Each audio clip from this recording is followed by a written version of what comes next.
ये कुछ भी मत करिए, अफरा तफरी मत। मैं आप तकरीर करना चाहें मैं करूं या बैठ जाऊं?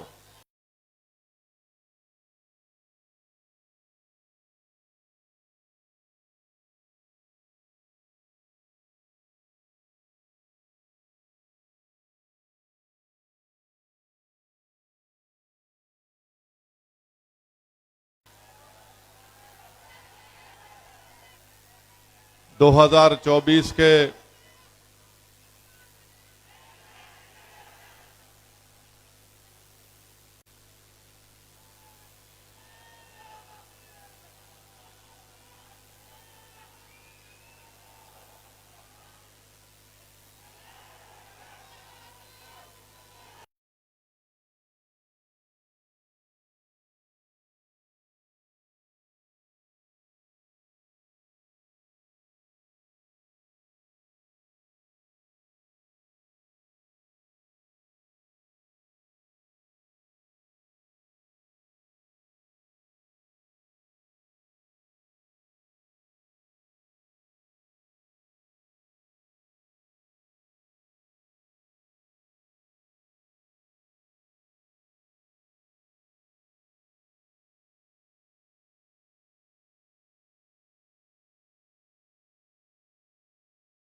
और मुसलमानों को जो कानूनी मौक़िफ़ है उसको उनसे छीन लिया जाएगा। इसीलिए आज आप देखते हैं कि जब पार्लिमानी इलेक्शन के नतीजे आए, इज्तिमाई तौर पर मुसलमानों को तकलीफ देने के लिए बीजेपी और आरएसएस ने एक नया मंसूबा बनाया। हम देखते हैं कि मध्य प्रदेश में घरों को बुलडोजरों से तोड़ दिया गया। हम देखते हैं कि किसी मासूम मुसलमान को रोककर पीटकर उसका वीडियो बनाया जाता है। हम देखते हैं कि हमारी माँ और बहनों के ऊपर रिमार्क किए जाती हैं।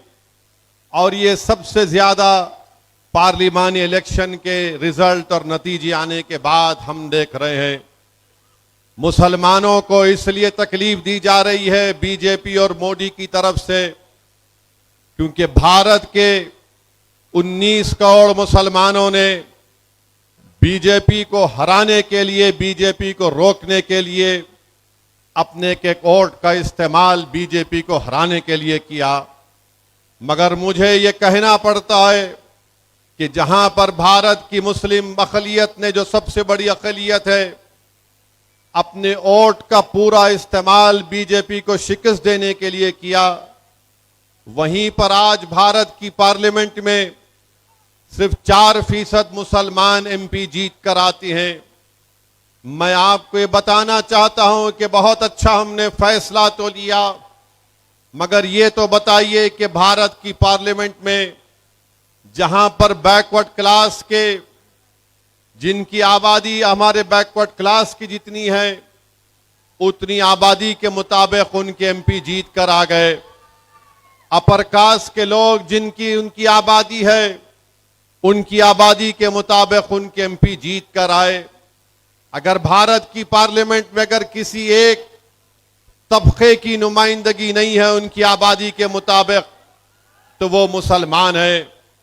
इसीलिए मेरे अजीज दोस्तों और बुजुर्गों, मजलिस इत्तेहादुल मुस्लिमीन हमेशा से ये कह रही है कि आपको अपनी वोट के जरिए अपनी क़ियादत को मजबूत करना है। जहां पर आपकी क़ियादत नहीं है वहां पर आपको अपनी क़ियादत को बनाना पड़ेगा। मेरे भाई, आप क्या चाहते हैं? आप लोग वो क्या चाहते हैं? टोपी वाले हटिए, आप लोग हट जाइए, वहां से हट जाओ। क्या क्या प्रॉब्लम है उनका? क्या प्रॉब्लम है उनका? जाके समझाइए ना, कौन है वो? क्या प्रॉब्लम है उनका? क्या प्रॉब्लम है आपका? ए हटिए वहां से, ए मौलाना, ए चलिए हटिए, यहां से हटिए। मजाक कर रहे हैं क्या आप लोग? बैठिए उधर।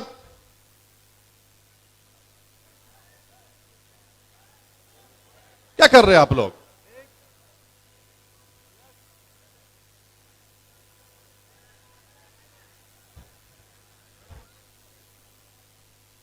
मैं आपसे बता रहा था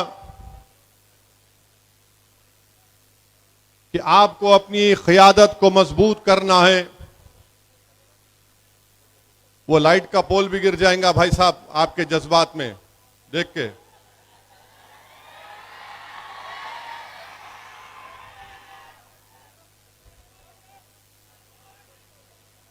मेरे अजीज दोस्तों और बुजुर्गों, हमने बीजेपी को तो उनकी तादाद में सीटों में कमी तो ला ली, मगर हमने भारत की पार्लियामेंट में अपनी आबादी के मुताबिक अपने एमपीज को हम कामयाब नहीं कर सके। आज भारत की पार्लियामेंट में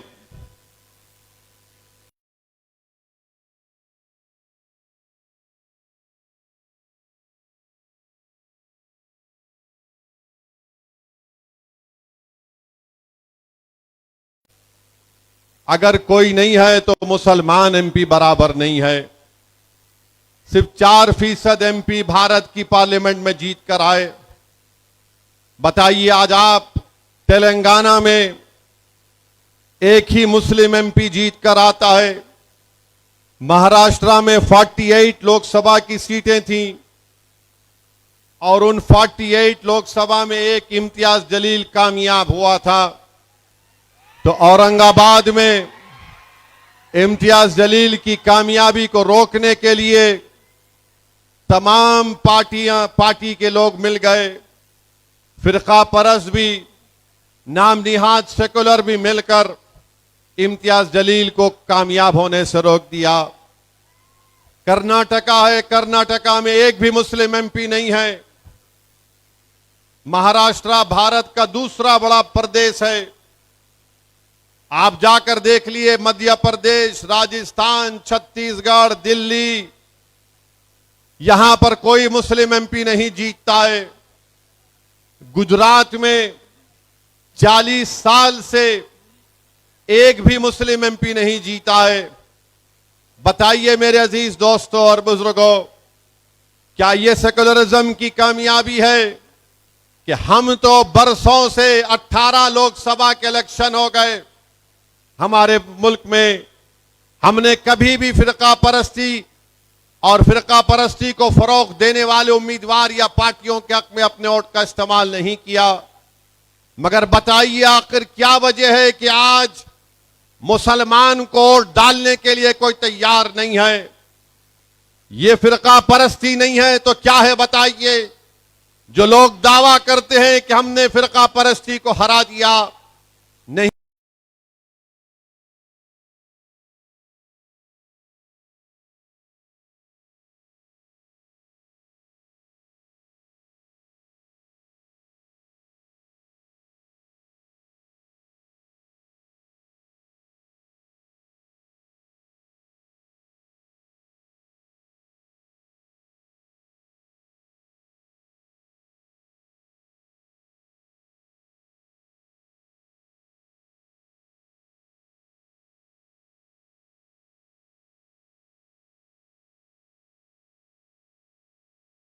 नहीं आपने फिरका परस्ती को नहीं, हमारी मस्जिदों को भी लोग नुकसान पहुंचा।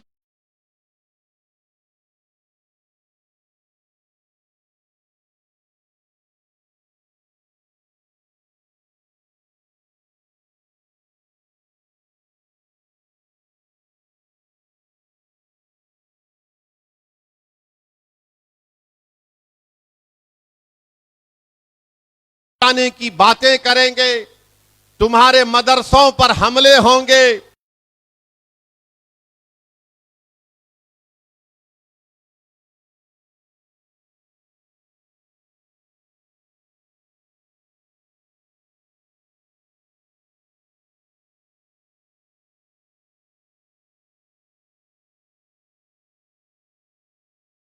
हमारी बच्चियों के हिजाब पर हमला होगा, हमारे चेहरे पर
का मसला आया, कैटेगराइजेशन का मसला आया, मजलिस ने कहा कि हमको काबिल कबूल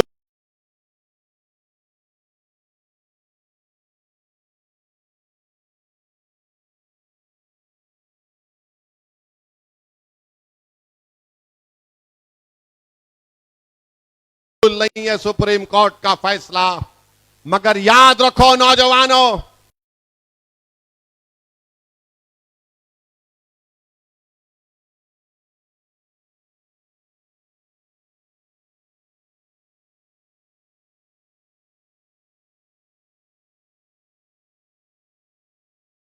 तुम्हारी आंखों से देख रहे हो कि 2014 से क्या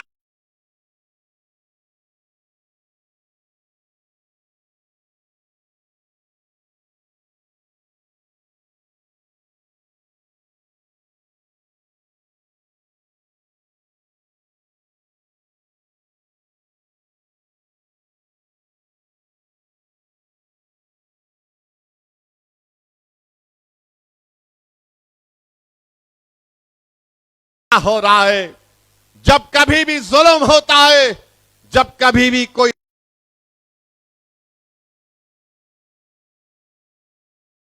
को सजा दे रहे हैं, इसलिए कि 2024 में हमने मोदी के 370 के ख्वाब को चुकनाचूर कर दिया, उसको मिलिया मटिया मलीट मला दिया।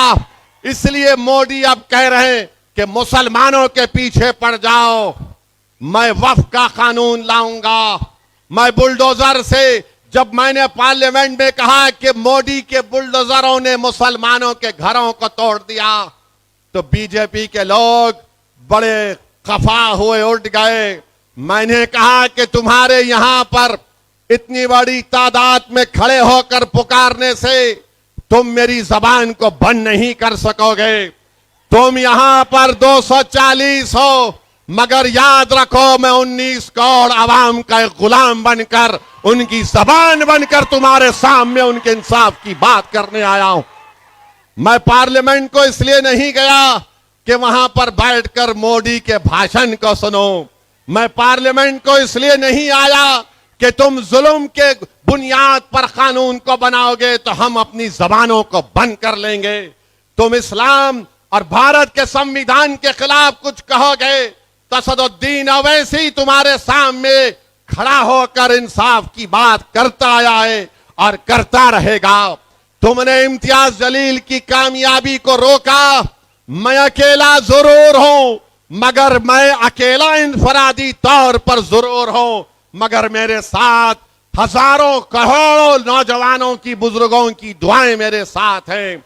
मेरे साथ इन नौजवानों के जज्बा है जो आज ये कह चुके हैं कि नौजवान पुकार पुकार कर कह रहा है, भारत का नौजवान चाहे वो मुसलमान दलित हो, अब मोदी हम तुझसे डरने वाले नहीं हैं। अब मोदी हम तुझसे डरने वाले नहीं हैं। हम कभी भी तुझसे नहीं डरे। अरे हम वो हैं मोदी जो सिर्फ अल्लाह से डरते और किसी के माइका लाल से नहीं डरने वाले हम हैं। मेरे अजीज दोस्तों और बुजुर्गों, मेरे नौजवानों, आज आपको अपने इत्तेहाद को और मजबूत करना पड़ेगा। भारत में हम देख रहे हैं क्या हो रहा है। लातूर महाराष्ट्र में एक शख्स 2 व्हीलर पर जा रहा है, अपनी बीवी के साथ, अपने छोटे बच्चे और बेटे के साथ। रॉन्ग साइड से गाड़ी आती है, इसको टक्कर मारती है। ये शख्स कहता है कि अरे भाई, आप रॉन्ग साइड आकर हमको टक्कर मार दिए, जरा देख कर चलाना था। तो उस गाड़ी में बैठे हुए जालिमों ने कहा, तू मुसलमान है, तुझे सबक सिखाएंगे, और गाड़ी से उसकी बीवी और एक मासूम बच्चे को रौंद दिया। बीवी मर गई और एक मासूम बच्चा उसका मर गया। बताओ ये क्या हो रहा है हमारे देश में। मेरे अजीज दोस्तों और बुजुर्गों, ऐसे कई वाकयात हमारे मुल्क में हो रहे हैं। मेरे भाई, सिर्फ अखबारात में पढ़कर और असदुद्दीन ओवैसी की जबान से सुनकर तुम अफसोस का इजहार करोगे तो मेरी नजर में यह बुज़दिली की निशानी है। बहादुरों की निशानी यह है कि तुम मुत्तहिद हो जाओ, तुम अपने लीडर को पैदा करो। तुम गली से लेकर, पूरे महल्लों से लेकर, जिलों से लेकर, शहरों से लेकर, गांव से लेकर, एक एक जगह पर अपनी एक लीडरशिप को पैदा करो, तभी जाकर हम इस नाइंसाफी का मुकाबला कर पाएंगे। मेरे इज्जतदार माँ और बहनों, मैं आपको ये कहना चाहूंगा कि आप अपने हौसलों को बुलंद रखिए।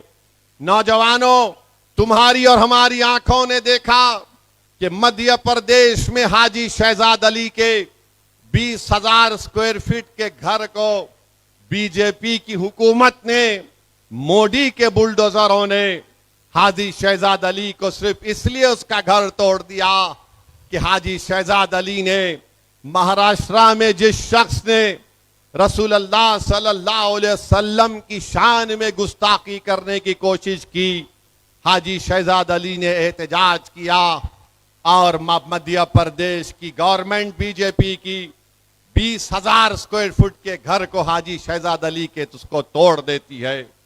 मेरे अजीज दोस्तों और बुजुर्गों, यही चीजें हैं जो हमको पुकार पुकार कर कह रही नौजवानों कि अगर तुम सिर्फ नारे लगाओगे, तुम सिर्फ सीटियां बजाओगे, इससे नतीजा नहीं निकलेगा। नौजवानों, नतीजा उस वक्त निकलेगा जब तुम अपनी पार्टी के लीडरशिप को मजबूत करोगे। नतीजा उस वक्त निकलेगा जब महाराष्ट्र के आने वाले असेंबली इंतखाबात में इम्तियाज जलील की क़यादत में अगर मजलिस इत्तेहादुल मुस्लिमीन के 8-10 MLA कामयाब होकर जाएंगे और मंदलिस के एमएलए कामयाब होकर जब महाराष्ट्र के असेंबली में जाएंगे और उसके बाद अगर कोई रसूलुल्लाह सल्लल्लाहु अलैहि वसल्लम की शान में गुस्ताखी करने की कोशिश करेगा, उसके बाद अगर कोई रोड पर चलने वाली हमारे एक मासूम को अपनी गाड़ी से रौंदेगा इसलिए कि मुसलमान है, तो फिर उसको मालूम होगा कि महाराष्ट्र के असेंबली में जब मंदलिस के एमएलए रहेंगे तो कोई माइका लाल ये हरकत नहीं कर सकता इंशाअल्लाह ताला। इम्तियाज जलील ने, जिसने रसूलुल्लाह सल्लल्लाहु अलैहि वसल्लम की शान में बकवास बकी, इम्तियाज जलील ने एहतजाज का ऐलान किया, तो हमारे ही सफों में बाज लोग मौजूद हैं जिन्होंने कहा कि इम्तियाज जलील इतना बड़ी रैली नहीं निकाल सकता। बाज बुज़दिलों ने कहा कि इम्तियाज जलील पब्लिसिटी के लिए कर रहा है। बाज बेवकूफों ने कहा कि नहीं नहीं पुलिस पकड़ लेगी इम्तियाज जलील को। इम्तियाज जलील मुझसे बात किए, मैंने कहा सैयद इम्तियाज जलील, जब मजलिस ने ऐलान कर दिया एहतजाज का, जब मजलिस ने तारीख का ऐलान कर दिया, जब मजलिस इत्तेहादुल मुस्लिमीन ने बता दिया कि औरंगाबाद से जुलूस निकलेगा, मैंने इम्तियाज जलील से कहा कि सैयद इम्तियाज जलील, जब तुमने और पार्टी ने ऐलान कर दिया कोई आओ या ना आओ, तुम कम से कम अपनी गाड़ी में निकलो औरंगाबाद से। और दुनिया ने देख लिया कि महाराष्ट्र की तारीख में इतना बड़ा मुसलमानों का एहतजाज कभी नहीं हुआ था। औरंगाबाद से भिवंडी तक लोग बताते हैं कि 8 से 10 हजार गाड़ियों में फर्जंदाने तौहीद अपने रसूल सल्लल्लाहु अलैहि वसल्लम के गुलामी का तौक डाल कर निकले थे। दुनिया को बता रहे थे, जालिमों को बता रहे थे, मोदी और अमित शाह मोहन भगवत को बता रहे थे कि हम अपने रसूल की अजमत के लिए निकले हैं। तुम समझ रहे थे कि हम नहीं निकलेंगे। हजारों की तादाद में गाड़ियों में निकलकर पूरी हाईवे को चक्का जाम कर दिया। दिल्ली परेशान, मोदी परेशान, अमित शाह औरंगाबाद में बैठे हुए थे। अमित शाह को यह परेशानी लाहक हो गई कि औरंगाबाद से अगर हजारों गाड़ियों का काफिला निकलेगा तो मैं कैसे एयरपोर्ट तक पहुंच सकूंगा। मगर अल्हम्दुलिल्लाह मैं सलाम करता हूं उन तमाम लोगों को जिन्होंने लब्बैक कहा और अपने रसूल सल्लल्लाहु अलैहि वसल्लम की शान में जिसने गुस्ताखी करने की कोशिश की, एहतजाज पुरअमन हुआ। मेरे अजीज दोस्तों और बुजुर्गों, यही ताकत है मजलिस इत्तेहादुल मुस्लिमीन की। इसी वजह से मजलिस को लोग कहते हैं इनको वोट मत डालो। अरे दुनिया ये समझ रही थी, ये तमाम महाराष्ट्र की नाम निहाद सेकुलर पार्टियां, ये शिवसेना शिंदे की, वो फडणवीस जो होम मिनिस्टर है बीजेपी का, ये समझ रहा था कि इम्तियाज को हमने हरा दिया। मगर इम्तियाज जलील ने बता दिया कि तुम इलेक्शन में पूरे मिलकर तुमने मुझको हरा सके, मगर मैं एहतजाज करने से तुम हमको रोक नहीं पाओगे। हम ताकत है हमारे पास, हम अपनी ताकत को जमहूरी तरीके से दिखाएंगे। मेरे अजीज दोस्तों और बुजुर्गों, महाराष्ट्र के मजलिस इत्तेहादुल मुस्लिमीन के इस कामयाब एहतजाज के बाद महाराष्ट्र की तमाम पार्टियों को अब समझ में नहीं आ रहा है अब कैसे मजलिस के इस कामयाबी की तरफ बढ़ते हुए कदमों को रोका जाए। मगर मुझे यकीन है कि इंशाअल्लाह ताला महाराष्ट्र के आने वाले असेंबली इंतखाबात में अल्लाह सुब्हानहू ताला नबी करीम सल्लल्लाहु अलैहि वसल्लम के सदक़े और तुफ़ैल में मजलिस इत्तेहादुल मुस्लिमीन को एक अज़ीमुश्शान कामयाबी से हमकिनार करेगा। मुझे यकीन है कि महाराष्ट्र के असेंबली से मजलिस के एमएलए जीत कर जाएंगे। इम्तियाज जलील कामयाब होगा, मुफ्ती इस्माइल साहब कामयाब होंगे, फारूक शाह एमएलए बनेंगे, फारूक शाबदी शोलापुर का एमएलए बनकर जाए,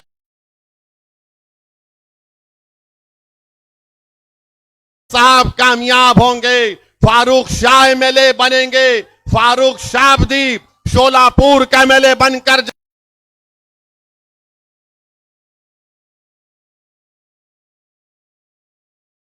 जाएगा। रईस लश्करिया मुंबई से इस जोगेश्वरी पार्लियामेंट में वक्फ का बिल कोई ला सकता था? मोदी बस एमपी कामयाब हो जाते तो क्या कोई वक्फ का बिल ला सकता था पार्लियामेंट में? मेरे भाई याद रखो, मैं जिंदा रहूं या ना रहूं, मगर तुम अपने जहनों में इस बात को बिठा लो नौजवानों, मुंबई से इस भारत की जमहूरियत में तुमको अगर अपनी बात को मनवाना है तो तुमको अपने एमएलएस की जरूरत है, तुमको अपने एमपीस की जरूरत है, तुमको अपने कारपोरेटर की जरूरत है, मेयर की जरूरत है, सरपंच की जरूरत है, जिला परिषद के मेंबर की जरूरत है, कानूनदानों की जरूरत है, डॉक्टरों की जरूरत है, टीचरों की जरूरत है। अरे हर मैदान में हमको अपना मौक़िफ़ बनाना है। सिर्फ यही नहीं है कि हम सिर्फ जलसों में आकर नारे लगाकर खुश होकर चले जाएं। नौजवानों, भारत के मुस्तकबिल में इन तमाम मैदानों में हमको अपना एक मुकाम पैदा करना है। और वो मुकाम कैसे पैदा होगा नौजवानों? वो मुकाम सिर्फ असदुद्दीन ओवैसी की तकारीर सुनने से नहीं पैदा हो सकता है। वो मुकाम अगर हमको हासिल करना है, हर मैदान में, हर शोबेजात में, हमको अपनी मस्जिदों को आबाद रखना है, हमको अपनी मस्जिदों को आबाद रखना है, हमको अपने घरों से बुराई का खात्मा करना है, हमको इत्तेहाद को मजबूत करना है, हमको अच्छे इंसान बनना है।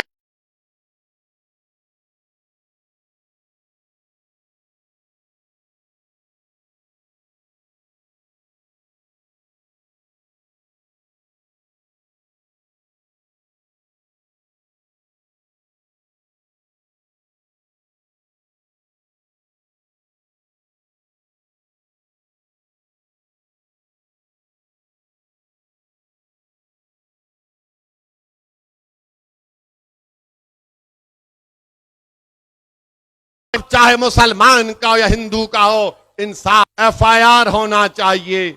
बताइए आप, मैं हमारे हिंदू भाइयों से कहना चाह रहा हूं, जो आज भी हमारे देश में ऐसे दलित हमारे भाई हैं, ऐसे बैकवर्ड क्लास के हमारे भाई हैं, जो आज भी सेकुलरिज्म पर, सही सेकुलरिज्म को मानते हैं। बताइए, दशहरा आ रहा है, ये कौन है ये शख्स?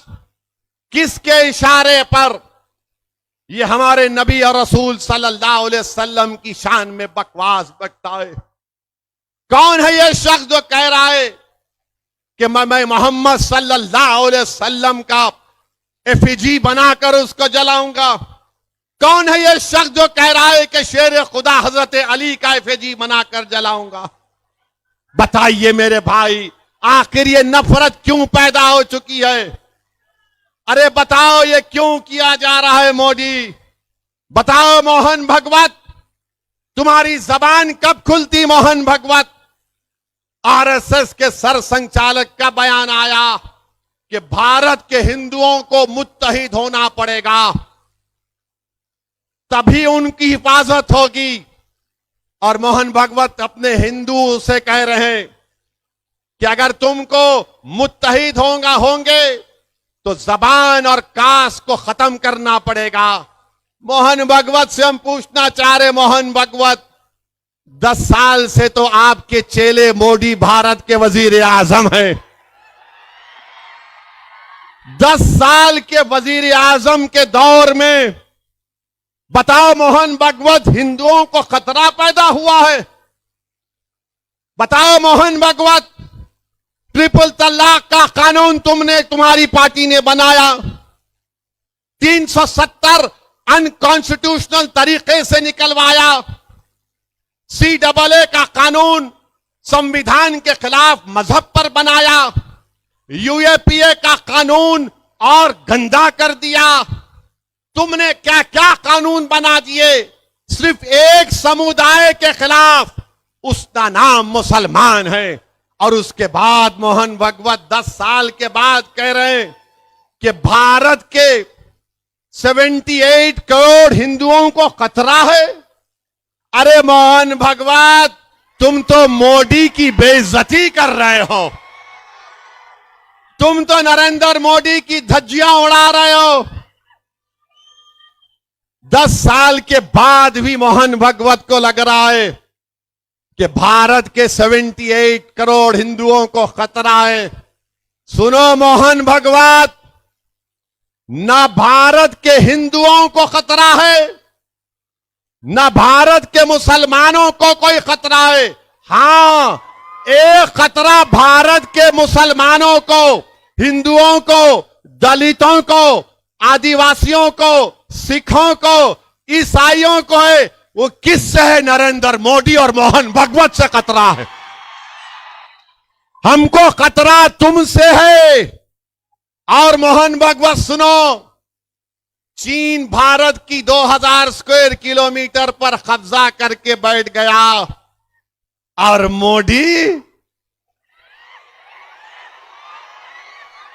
मोदी अमेरिका का सफर करते हैं। 2000 स्क्वायर किलोमीटर पर चीन कब्जा करके बैठा हुआ है डेमसाक में। मोहन भगवत, आप भी चीन से डरते हैं क्या? चीन से खतरा है, मगर मोहन भगवत नो, हिंदुओं को खतरा है। अबे चीन कब्जा करके बैठा है, उसकी बात नहीं करेंगे। चीन पूरे भारत के अतराफ के ममालिक में बैठा हुआ है, मोहन भगवत नहीं बोलेंगे। मेरे भाई, मोदी ने हिंदुओं को तकलीफ दी, मोदी ने मुसलमानों को तकलीफ दी, मोदी ने दलितों को, आदिवासियों को, ओबीसी को तकलीफ दी। बताओ 10 साल में मोदी ने इन तमाम नौजवानों को कोई रोजगार दिया, नौकरी दी? लाखों नौजवान बेरोजगार, उनका मुकद्दर बन चुका है। मगर मोदी आके क्या बोलते हैं? झारखंड में जाकर बोलते हैं यहां पर पॉपुलेशन बदल रहा है। अरे मोदी, नौकरी दो, चीन को भगाओ, इकोनॉमी को रिवाइव करो, मगर कुछ नहीं। मोहन भगवत कह रहे हैं हिंदुओं को खतरा। मेरे अजीज दोस्तों और बुजुर्गों, ये एक मजाक मोहन भगवत भारत की 130 करोड़ जनता से कर रहे हैं। मेरे अजीज दोस्तों और बुजुर्गों, वक्फ का कानून बनाया गया, बिल लाया गया, और कानून में जब मैं वक्फ चुरकुट कई बीजेपी आरएसएस के इनके सो कॉल इंटेलेक्चुअल्स ये बोलते नहीं, वक्फ बोर्ड जहां पे बोला डिक्लेयर कर देता वक्फ की प्रॉपर्टी। अरे दीवानों, वक्फ बोर्ड किसी की प्रॉपर्टी को वक्फ डिक्लेयर नहीं कर सकता। मुझे कोई बीजेपी के एमपी पार्लियामेंट में बोले अरे नहीं ओवैसी, आपके मुसलमान खेत में जाके सूरे फातिहा पढ़ लेते, आपके मुसलमान कहीं पर नमाज पढ़ लेते और बाद में बोल देते वक्फ हो गया। मैंने कहा महाशय, आप तो बड़े अक्लमंद हैं, लगता है आपने बड़ी गहरी सोच से इस बात को कहा। बोले हाँ मैं पढ़ता हूं। मैंने कहा एक बात सुनो, भारत की पार्लियामेंट में जब नमाज का वक्त होगा मैं भी जाके पढ़ लूं तो क्या मेरी प्रॉपर्टी हो जाती वक्फ की वो पार्लियामेंट? वक्फ वो हो सकता है जो प्रॉपर्टी मेरी है मैं वक्फ कर सकता हूं। मैं किसी की प्रॉपर्टी जायदाद लेकर वक्फ नहीं कर सकता। नरेंद्र मोदी अब क्या कर रहे हैं इस बिल में? मोदी ये कह रहे हैं कि वक्फ में वक्फ बाय यूजर है। ये बिल ये लाकर कह रहे हैं कि वक्फ बाय यूजर खत्म हो जाएगा। मतलब यह है कि कब्रस्तान है, ईदगाह है, मस्जिदें 300 साल पुरानी हैं, दरगाहें हैं, इसका कोई डॉक्यूमेंट नहीं है, तो मोदी कह रहे हैं कि वक्फ बाय यूजर खत्म कर दिया जाएगा। जब मैं ये कहा कि वक्फ बाय यूजर खत्म करके मुसलमानों की जायदादों को, मस्जिदों को, खानखाहों को, दरगाहों को, मस्जिदों को, कब्रस्तानों को छीनने की साजिश हो रही है, तो लोग मेरी बात का यकीन नहीं कर रहे थे। मैं मिसाल देकर समझा रहा हूं।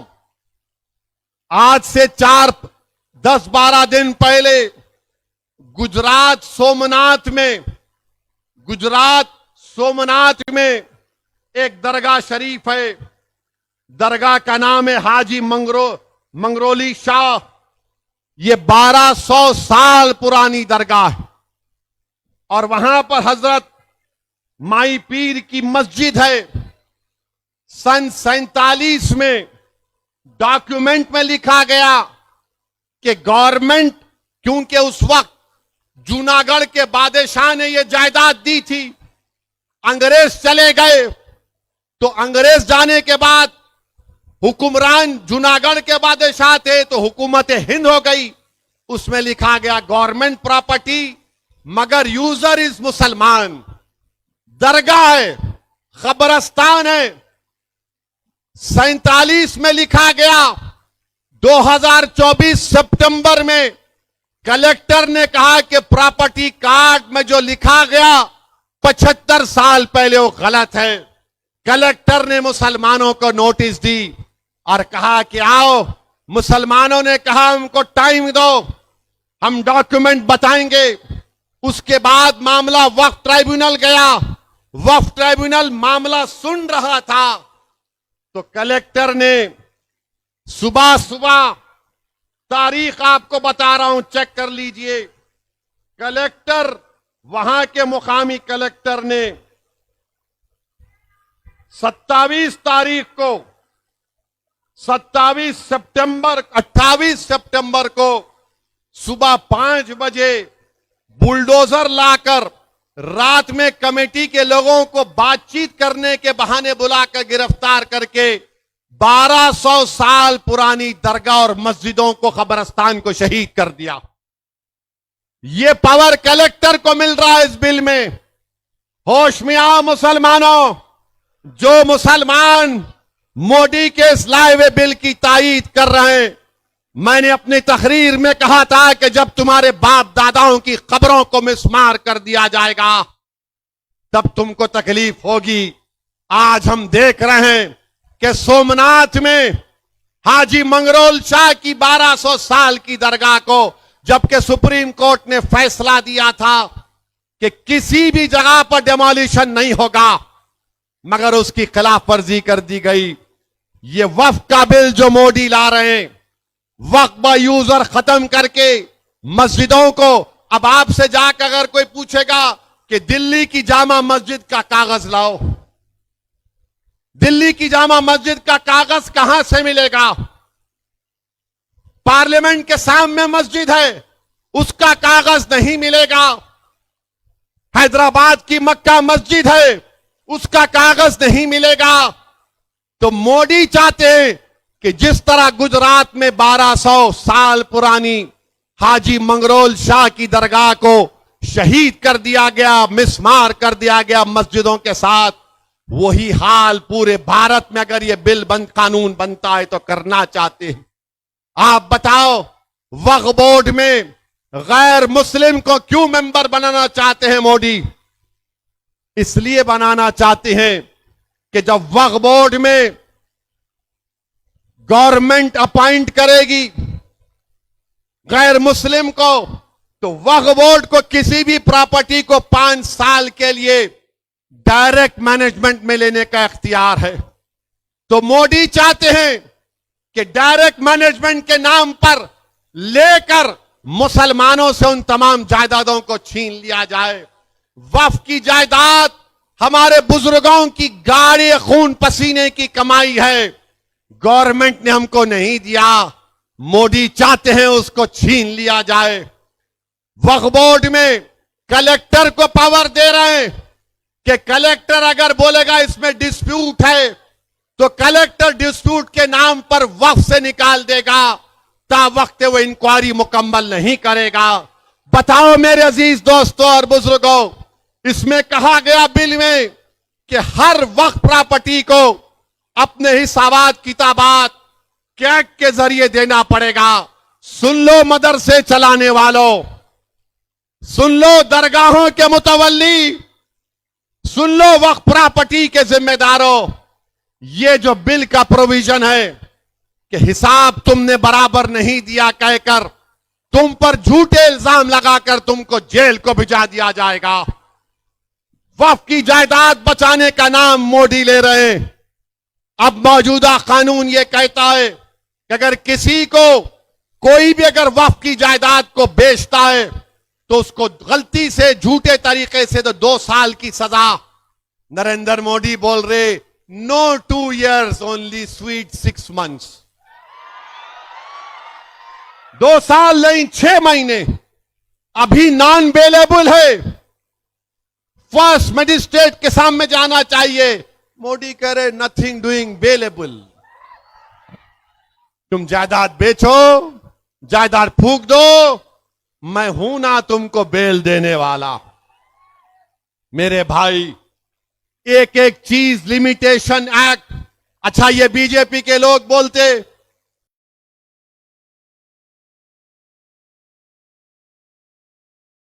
ये वक्फ यूजर नहीं है, सिर्फ मुसलमानों में है। को बता रहा हूं, तुम हिंदू लॉ की किताब लिखने वाले का नाम बीके मुखर्जी है। बीके मुखर्जी की किताब पढ़ो, उसमें लिखा हुआ है कि हिंदू धर्म में भी वक्फ यूजर है। हिंदू धर्म में बीके मुखर्जी की किताब कानून की किताब है। ओडिशा के हिंदू एंडोमेंट बोर्ड में बाय यूसेज लिखा हुआ है। आंध्रा के, तमिलनाडु के, तेलंगाना के हिंदू एंडोमेंट बोर्ड में लिखा हुआ है। और संगी लोग बोलते नहीं नहीं, खाली इस्लाम में है, मुसलमानों में है। अरे तेरे कान में फूल होगा, हमारे कान में फूल नहीं है। तेरे दिमाग पर पर्दा पड़ा होगा, हमारे दिमाग पर नहीं है। लिमिटेशन पीरियड है।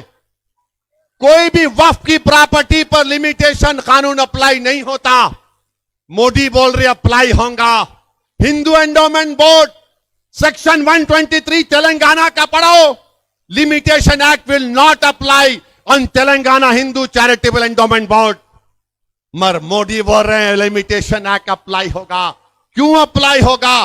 क्योंकि जो 12 साल से किसी वक्फ की जायदाद पर काबिज है तो मोदी उसको मालिक बनाना चाहते हैं। और नरेंद्र मोदी मुंबई में, जो मुंबई की सबसे ऊंची बिल्डिंग है, सबसे ऊंची बिल्डिंग है, सबसे ऊंची बिल्डिंग है, वो एक यतीम खाने पर बनाया गया था। वक्फ के यतीम खाने पर बनाया गया था। 21 करोड़ रुपए देकर उसने खरीद लिया। और आज लोग बोलते कि उसकी बिल्डिंग की कीमत करीब 2000 करोड़ के 1500 करोड़ की है। तो मोदी उसके बेटे की शादी में गए थे तो मोदी बोले मैं शादी में गया तो दूल्हे के बाप को तोहफा देना है, यह कानून लेकर आऊंगा। जायदादें छीनने के लिए नरेंद्र मोदी इस तरह का गलत कानून ला रहे हैं। नरेंद्र मोदी, आपको इस्लाम से इतनी नफरत क्यों है? आपको मस्जिदों से, खानकाहों से नफरत क्यों है? तभी तो आप इस तरह का एक गलत बिल पार्लियामेंट में लाए हैं। अरे वक्फ बोर्ड को ताकत दो, तो जो काबिज लोग हैं उनको निकालने का पावर दो, समरी एविक्शन पावर्स। जो हिंदू एंडोमेंट बोर्ड में, हिंदू एंडोमेंट बोर्ड के कमिश्नर के पास पावर है कि किसी भी प्रॉपर्टी को काबिज को निकाल कर फेंक सकते हैं। किराया बढ़ाने का पावर दो, मगर मोदी नहीं देना चाहती हैं। मेरे भाई, होशियार और चौकन्ना रहिए। All India Muslim personal law board अगर आपसे कहेगा हमसे कहेगा कि इस बिल के खिलाफ हमको एहतजाज करना है, तो क्या आप पुरअमन एहतजाज के लिए तैयार हैं? आप एहतजाज के लिए तैयार हैं? हाथ उठाकर बताइए कि आप एहतजाज के लिए तैयार हैं। और नारा लगाइए मेरे साथ, ताकि मोदी को मालूम हो जाए कि तुम्हारे इस बिल को हम रिजेक्ट करते। नारे तकबीर, नारे तकबीर। मेरे अजीज दोस्तों और बुजुर्गों, एक और अहम बात जो मैं आपसे करना चाह रहा था, अभी खत्म नहीं हुआ। कहां जा रहे? बैठो अभी। नहीं, घर से फोन आया, कहते जल्दी आते नहीं आते तो जा रहे, भाग रहे। नहीं नहीं नहीं आया ना चीचा फोन? नहीं नहीं आया भी तो जाके थोड़ा सुन लो, दिल का मामला है। मैं एक और अहम बात आपके सामने करना चाह रहा था। जो कुछ फलस्तीन में हो रहा है, 1 साल कल हो जाएगा, 1 साल कल हो जाएगा। 40,000 से ज्यादा फलस्तीनियों का कत्ल बेंजामिन नेतन्याहू की हुकूमत ने किया, जिसमें से 10,000 बच्चे हैं मासूम, जिसमें से 12,000 के करीब खवातीन हैं। और इन 40,000 को छोड़कर 10,000 लोग बिल्डिंगों के नीचे अभी हैं, बिल्डिंग्स के नीचे हैं लोग। मेरे भाई, ये क्यों इनको मारा जा रहा है? इसलिए फलस्तीनियों को मारा जा रहा है, इसलिए कि वो मस्जिद अक्सा अल कुद्स शरीफ की, बैतुल मुकद्दस मस्जिद अक्सा के तहफ्फुज़ के लिए खड़े हुए हैं। वो कह रहे हैं कि अल कुद्स हमारा है, हम इसको आजाद करा कर रखेंगे। इसीलिए बेंजामिन नेतन्याहू की जालिम हुकूमत ने इन गरीबों को, मजलूमों को, इन बहादुरों को, 40,000 से ज्यादा को, जो मस्जिद अक्सा की बाजियाबी के लिए, बैतुल मुकद्दस की बाजियाबी के लिए 75 साल से लड़ रहे हैं, 1 साल में 40,000 से ज्यादा फलस्तीनी मुसलमानों का कत्लेआम इस शैतान बेंजामिन नेतन्याहू ने किया। मेरे भाई, जो कोई भी मस्जिद अक्सा के लिए उठ रहा है, उसको मारा जा रहा है, कत्ल कर दिया जा रहा है। याद रखो, यह मसला सिर्फ सुन्नी शिया का मसला नहीं है, यह मसला मुसलमानों का मसला है। यह मसला सिर्फ मुसलमानों का नहीं है, फलस्तीनियों का, यह इंसाफ का मसला है, यह इनकी खुद मुख्तारी का मसला है, यह इनकी मुमलिकत, उनकी जमीन का भी मसला है। और अगर कोई ये कहेगा, असबियत की बात करेगा, तो तुम सरासर गलत हो। मस्जिद अक्सा मुसलमानों की है, सुन्नियों की भी है, शियाओं की भी है। सुन्नियों में अगर कोई कहेगा कि क्या यह अहले हदीस की है, क्या यह तबलीगियों की है, क्या यह देवबंदियों की है, क्या यह बरेलवियों की है, क्या यह सूफियों की है? अरे नहीं मेरे भाई, ये सबका है। अगर कोई कहेगा कि नहीं शियाओं में खाली अथना शरी का है, नहीं, यह अथना शरियों का भी मसला है, यह दाऊदी सुलेमानी बोहरों का भी मसला है, यह अकबरी शियाओं का भी मसला है। क्यों यह मसला है? क्योंकि अल कुद्स शरीफ है, ये बैतुल मुकद्दस मस्जिद अक्सा है। क्यों हमारे लिए अहमियत है? ये इस्लाम का तीसरा बड़ा मुकद्दस जगह है। ये वो जगह है जहां से हमारे आका मोहम्मद मुस्तफा सल्लल्लाहु अलैहि वसल्लम सफर मेराज पर गए थे। ये वो मस्जिद है जहां पर रसूलुल्लाह सल्लल्लाहु अलैहि वसल्लम ने तमाम अंबिया और रसूलों को जमात बनाकर नमाज में इमामत की। ये वो जगह है मुसलमानों जहां पर हशर का मैदान बनेगा। ये वो जगह है मुसलमानों जहां पर औबे काबे कौसर वहां से लेकर मदीने तक होगा। ये वो जगह है मुसलमानों जहां पर रसूलुल्लाह सल्लल्लाहु अलैहि वसल्लम ने फरमा दिया कि इस जगह पर हमेशा अल्लाह इसे 40 खुतूब और अब्दाल को रखेगा। जो दुआ करेंगे अल्लाह उनकी दुआओं को कबूल करेगा। ये वो जगह है जहां पर आकाए दो आलम सल्लल्लाहु अलैहि वसल्लम ने फरमाया कि ये मुजाहिदीन की सरजमीन है जो सुबह कयामत तक बातिल से मुकाबला करेगा।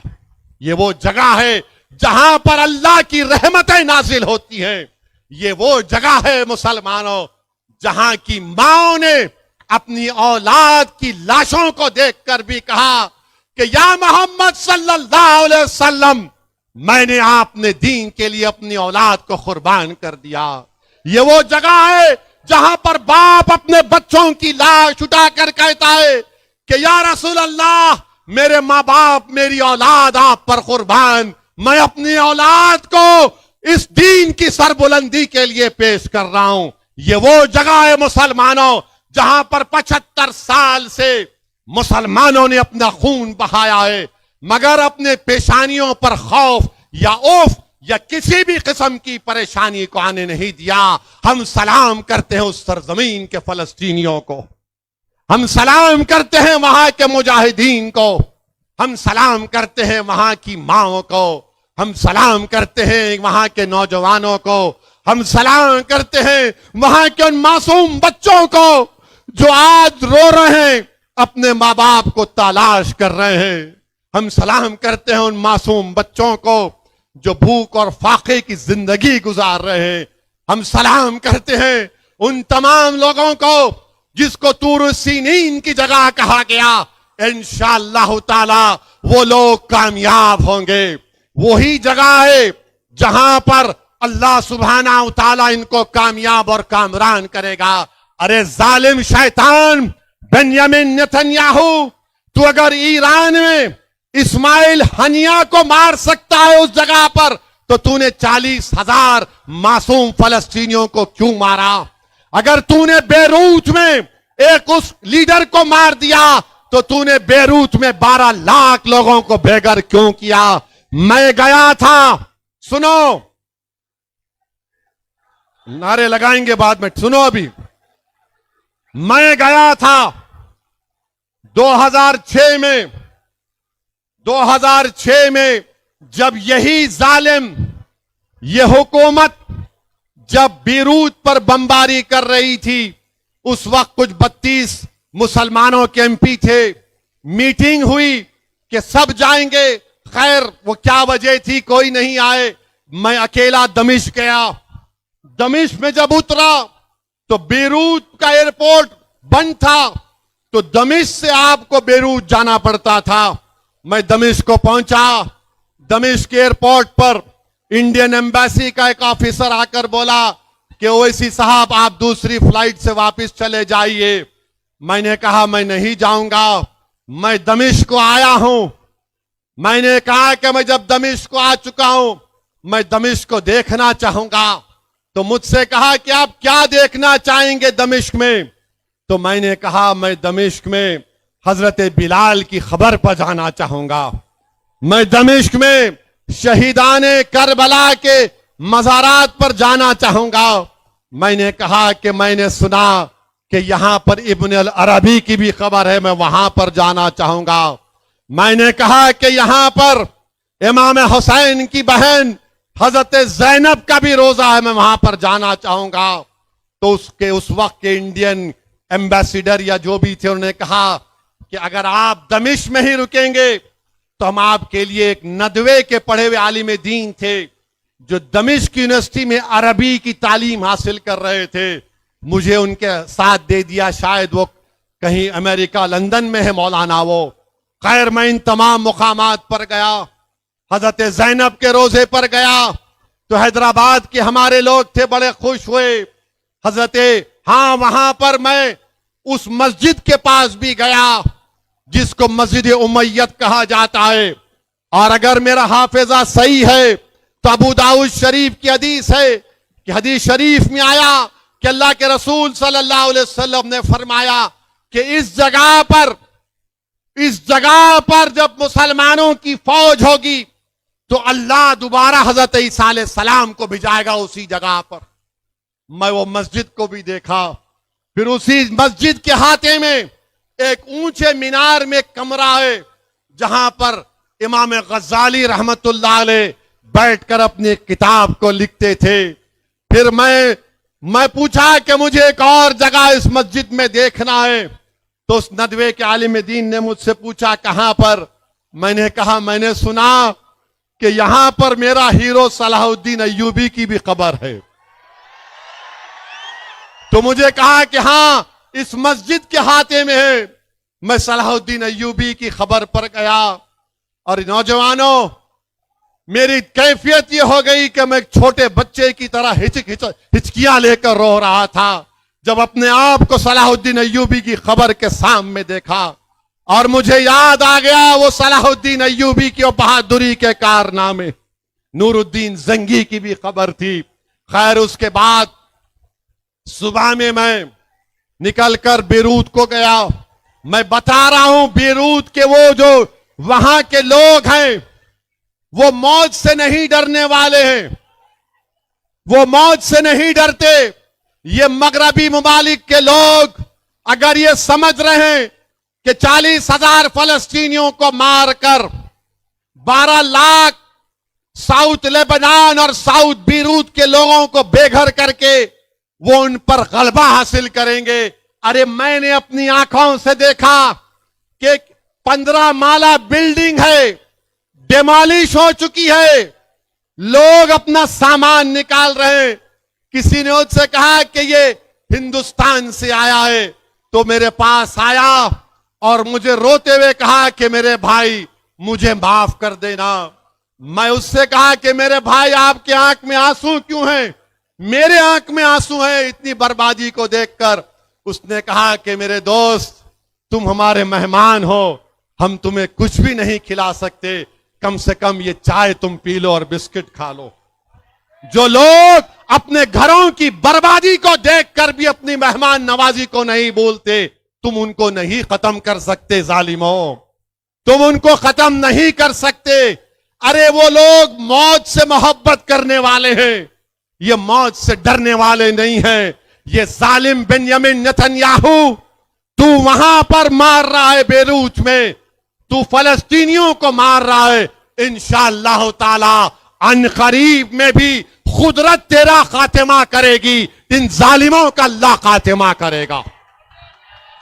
तो मेरे अजीज दोस्तों और बुजुर्गों, हमको डरने और घबराने की जरूरत नहीं है, डरना नहीं है। देखो 40,000 से ज्यादा फलस्तीनी अपनी जान को कुर्बान कर चुके हैं और एक एक मरने वाले के मां बाप आलम इस्लाम को पुकार पुकार कर कह रहे हैं ये मसला सुन्नी शिया का नहीं है, ये मसला देवबंदी बरेलवियों अहले हदीस का नहीं है, ये मसला मस्जिद अक्सा का है, बैतुल मुकद्दस का है। वो कह रहे हैं कि देखो हम तो अपनी जानों को कुर्बान कर रहे हैं, तुम कम से कम अपने आंख में आंसू लाकर अल्लाह से दुआ करो हमारे लिए कि अल्लाह हमको इन जालिमों पर गलबा अता कर दे। तो नौजवानों, क्या तुम फलस्तीनियों के लिए दुआ करोगे? क्या तुम फलस्तीनियों के लिए दुआ करोगे? क्या तुम मस्जिद अक्सा के लिए दुआ करोगे? क्या तुम बैतुल मुकद्दस के लिए दुआ करोगे? क्या तुम डरोगे जालिमों से? क्या तुम जालिमों से डरोगे? क्या तुम मौत से डरोगे? तुम अल्लाह से डरोगे? तुम अल्लाह से डरोगे? तुम किससे मोहब्बत करोगे? तुम रसूल अल्लाह सल्लल्लाहु अलैहि वसल्लम से मोहब्बत करोगे। तुम करोगे ना कमली वाले से मोहब्बत? हम सब करेंगे ना, क्योंकि हम उनका सदका खाने वाले हैं, हम उनका सदका खाने वाले हैं। तो डरने और घबराने की जरूरत नहीं है। और हम भारत के हमारे वजीर आजम से भी कह रहे हैं, मोदी जी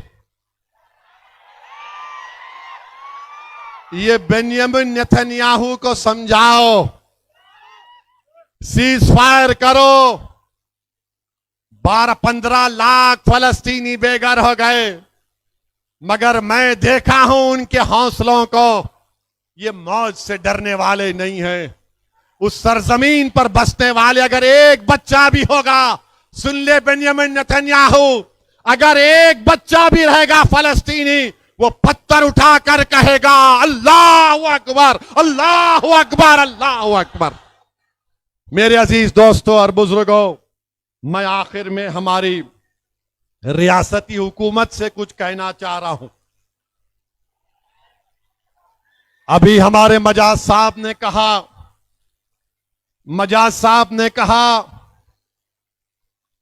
कि यहां पर नए जो कांग्रेस के सदर मुंतखब हुए हैं, मैं उनको भी मुबारकबाद देता हूं। क्या गौड़ साहब नाम? हाँ, महेश गौड़ को मुबारकबाद देता हूं, मगर हम उनसे भी कहना चाह रहे हैं, भारत में जो गरीब मुसलमान और दलित हैं,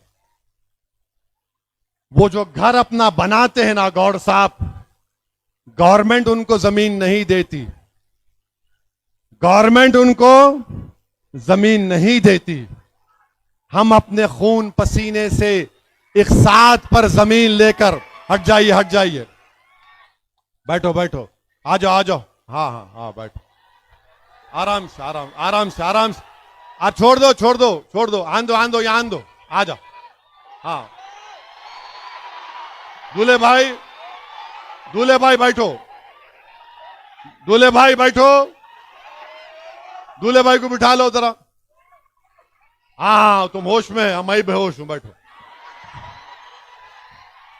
अरे बाप, आ जाओ,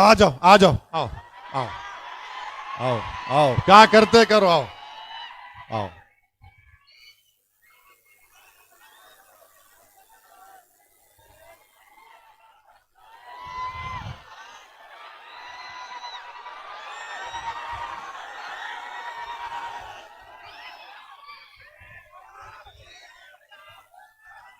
आ गए, पूरे आ गए। आराम से, मीडिया को डिस्टर्ब मत करो, उधर ना को छोड़ो, मीडिया को डिस्टर्ब मत करिए। अब आप क्या करें? अभी तोड़ के आ गए ना, तो जो कोई भी हमारे इत्तेहाद सामने ये लगा रहा, उसको क्या करेंगे? हमारे इत्तेहाद के सामने आ रहा, क्या करेंगे? Very good. अब या खाली बोलना नहीं, करके दिखाना। हाँ, तो मैं आपसे ये कह रहा था, सुनिए जरा। हाँ, बैठो। अरे तुम लोग कहीं खड़े हो गए, बैठो। अपने हैं ये बच्चे, भाया है अपने, ये कुछ नहीं होता, बैठो। हाँ,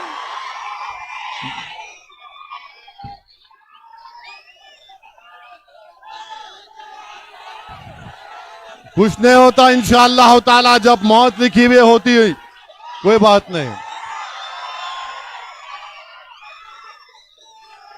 एक बात सुनिए आप, एक बात सुनिए, सुनो, सुनो, अरे सुनो जी। हाँ, अच्छा, शेर के बारे में बोलता हूं, सुनो। वो नहीं, सुनो। अच्छा, बस। हाँ, सुनिए, अभी सुनिए। तो मैं, छोड़ दो। मैं हमारे महेश गौड़ साहब से कहना चाहूंगा कि पूरे भारत में जो मुसलमानों का एक बहुत बड़ा तबका है, हम जमीन बड़ी तकलीफों से खरीदते हैं और उसके बाद बड़ी तकलीफों से अपना घर को बनाते हैं। कोई सरकारों ने हमको कोई नहीं दिया, तो हम उनसे अपील करेंगे कि जो मजाज साहब ने जो कैनाल के बारे में कहा, वहां पर कोर्ट का स्टे है और कोर्ट के स्टे को और कानून को का पासो लिहाज रखकर हुकूमत फैसला करेगी। मैं हमारी हुकूमत से भी कहना चाह रहा हूं, आप ताजमहल बनाना चाहते बनाओ, मगर एक बात याद रखो, एक बात याद रखो, ताजमहल बनाते वक्त हम गरीबों के घर को तकलीफ मत दो, हम गरीबों के घरों को तकलीफ मत दो आप। हम बड़ी खून और पसीने से, अपने आंसुओं से हमारे घर की एक एक ईंट को बनाए हैं। हुकूमत का तो काम यह होना चाहिए कि कोर्ट को लोग जाने से पहले वो अच्छा फैसला करे। और कांग्रेस की हुकूमत तो 5 गारंटी दी थी ना, आप गारंटियों पर आपको वोट मिला, आप गरीबों की मदद करने के लिए आए हैं। मैं कांग्रेस की हुकूमत को याद दिलाना चाहता हूं, 2013 का लैंड एक्विजिशन का कानून यूपीए की सरकार मनमोहन सिंह ने बनाया था। आप उसको सामने रखो, आप उसको सामने रखकर फैसला करो। और जो लोग एफटीएल की बात कर रहे हैं, तो जो नया सेक्रेटेरिएट हैदराबाद में बनाया गया वो भी हुसैन सागर के कट्टे में बनाया गया है, जहां पर भारत के बड़े बड़े सियासतदानों की समाधियां हैं, वो भी कट्टे एफटीएल में हैं। बापू घाट लंगर हाउस में है, वो भी एफटीएल में है। तो हम हुकूमत से एक ही बात कर रहे हैं, जब सेक्रेटेरिएट एफटीएल में बनकर बरकरार रह सकता है, जब भारत के बड़े बड़े सियासतदानों की समाधियां टैंक बंड के एफटीएल में हैं, हमको एतराज नहीं है। जब सेक्रेटेरिएट रह सकता है तो गरीब का घर क्यों नहीं रह सकता, मुझे बताओ आप। उस सेक्रेटेरिएट में केसीआर भी बैठे, अब रेवंत रेड्डी भी बैठ रहे हैं। जब आप दोनों बैठ सकते हैं तो हमारी अम्मा अपने घर में नहीं बैठ सकती क्या? जब वो सेक्रेटेरिएट एफटीएल में है, तो मेरे भाई, जहां पर हुकूमत फैसले करती है वो खुद लेक बेड में है, तो आप हमारे बेड को क्यों छीनना चाह रहे हैं? आप अपनी कुर्सी पर बैठो, हम अपने घर में रहना चाहते हैं। तो हुकूमत का काम यह है कि अच्छा फैसला करें। आप खूबसूरत बनाना चाहते हैं, हम तैयार हैं, मगर मेरे भाई, हमारे गरीबों के घर को भी आपको देखना पड़ेगा। और हम उम्मीद करते हैं कि हुकूमत एक अच्छा फैसला लेगी। मैं निजामाबाद को कई मर्तबे आया हूं, और मैं यहां पर आकर अगर मैं डी श्रीनिवास साहब के बारे में बात ना कहूं तो अच्छा नहीं होगा। वो निजामाबाद के एक बहुत बड़े पुराने सियासतदान थे। निजामाबाद में उन्होंने बहुत कुछ काम किया और आज वो इस दुनिया में नहीं है। यकीनन डी श्रीनिवास को साहब को हम याद करते हैं। मैंने उनके फर्जंद से भी मिलकर उनको पुरसा दिया था। तो निजामाबाद को आया हूं, तो मेरी आपसे अदबन गुजारिश ये है कि मंजलिस को निजामाबाद में मजबूत करिए। और हम हुकूमत से ये मुतालबा करते हैं कि कामारेड्डी में जो बच्चे गिरफ्तार हुए हैं, उनको जल्द से जल्द हुकूमत रिहा करवाए। निजामाबाद में जो बच्चे जेल में हैं, और तकलीफ की बात यह है कि एक एडवोकेट साहब हैं, मामला स्कूल में हुआ। ये एडवोकेट साहब स्कूल में जाकर वहां पर अपनी रोटी सेक लिए इन्हों। एडवोकेट साहब बोले देखो तुम्हारा मामला गड़बड़ है, 30 लाख दे दो मेरे को। 30 लाख ले लिए, 25 लाख की मिठाई अपने जेब में रख लिए, 5 लाख वो बेचारे बच्ची के खानदान को दिए। वकील साहब तुम्हारा मकसद क्या है? मकसूद कई कुरे बाबा ऐसे कामा करना। अरे तेरी बेटी से होता तो क्या करता? ऐसा नहीं करना मकसूद। जल्दी वो पैसे निकालो, वो बच्चों की बेल कराओ तुम, और पूरे पैसे निकाल के स्कूल को वापस करो तुम। मेरे को कोई बता रहे थे उनके घर पे भी चले गए लोग, जरा गए थे, घर पे भी गए थे। ऐसा नहीं होना, नॉट गुड, वेरी बैड। और हम हुकूमत से ये मुतालबा करते हैं कि जैनूर में फसाद हुआ। ये थाली क्या मार रहे जी? है ताली मारते जी? है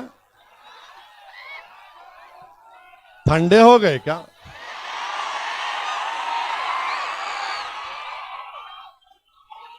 जैनूर में सुनो सुनो, अरे अरे खत्म कर, ठहरो। जैनूर में जो फसाद हुआ, जैनूर में जो फसाद हुआ वो एक मंसूबाबंद तरीके से हुआ। हम चीफ मिनिस्टर से मिले और उनसे कहा कि पुराना आदिलाबाद, पुराना निजामाबाद, पुराना रंगारेड्डी डिस्ट्रिक्ट, पुराना महबूब नगर, इन 4-5 पुराने जिलों में जहां पर कम्युनल वायलेंस की हिस्ट्री है, वहां पर बेहतरीन पुलिस ऑफिसर का तकर्रुर करो आप। Constable, SI, CI, DSP, SP, ASP से लेकर बेहतरीन लोगों को रखो आप। बीजेपी यही चाहती है गड़बड़ होना, तो बीजेपी आरएसएस के एजेंडे में नाकाम करना है तो अच्छे और स्ट्रिक्ट पुलिस ऑफिसर्स का तकर्रुर करना जरूरी है। हम उम्मीद करते हैं कि गवर्नमेंट मजलिस की इस तजवीज को कबूल करेगी और जैनूर में हिंदू, मुसलमान और आदिवासियों का जो नुकसान हुआ है, कलेक्टर रिपोर्ट बनाकर भेजा है, 16 करोड़ का नुकसान हुआ। तो हम तेलंगाना की हुकूमत से मुतालबा करते हैं कि हर किसी, जिस किसी मजहब का नुकसान हुआ, गवर्नमेंट उनको कंपनसेशन दे और उनको देकर उन गरीबों की मदद करे। और हम चाहते हैं कि जैनूर में आदिवासियों और मुसलमानों में एक पुरअमन फिजा पैदा हो, वहां पर डर और खौफ का माहौल ना हो। और हम ये चाहते हैं कि जो लोग, जो ताकतें वहां पर जहर फैला रही हैं, हम हुकूमत से इस बात का मुतालबा करते हैं कि जहर फैलाने वालों का इलाज करो, इनको बताओ कि जहर नहीं फैला सकते। बहरहाल मेरे अजीज दोस्तों और बुजुर्गों, मेरी आप तमाम से गुजारिश है कि निजामाबाद में मजलिस को मजबूत करिए, फलस्तीनियों के लिए दुआ करिए। महाराष्ट्र में मजलिस इत्तेहादुल मुस्लिमीन की कामयाबी के लिए दुआ करिए कि महाराष्ट्र में मजलिस इत्तेहादुल मुस्लिमीन के बड़ी तादाद में एमएलए जीत कर आए और इंशाअल्लाह जिस तरह मोदी हरियाणा और कश्मीर में बाय बाय हो रहे हैं, महाराष्ट्र में भी गुड बाय हो जाएंगे। मजलिस के एमएलए जीतेंगे इम्तियाज की क़ियादत में। और उसके बाद अगर कोई चिरकुट कुछ बोलेगा तो फिर ठीक नहीं होगा। तो आप कितनों के रिश्तेदार महाराष्ट्र में हाथ उठाओ। वो बहुत बड़ी तादाद है तुम लोगों की। जरा एक फोन मिला के बोलना, बोल देना महाराष्ट्र में आसमानों पे क्या फिरेंगी, महाराष्ट्र के आसमानों में क्या दिखेगा। जरा फोन करके बोल देना। वाखिर दावाना अल्हम्दुलिल्लाह रब्बिल आलमीन। अस्सलाम वालेकुम।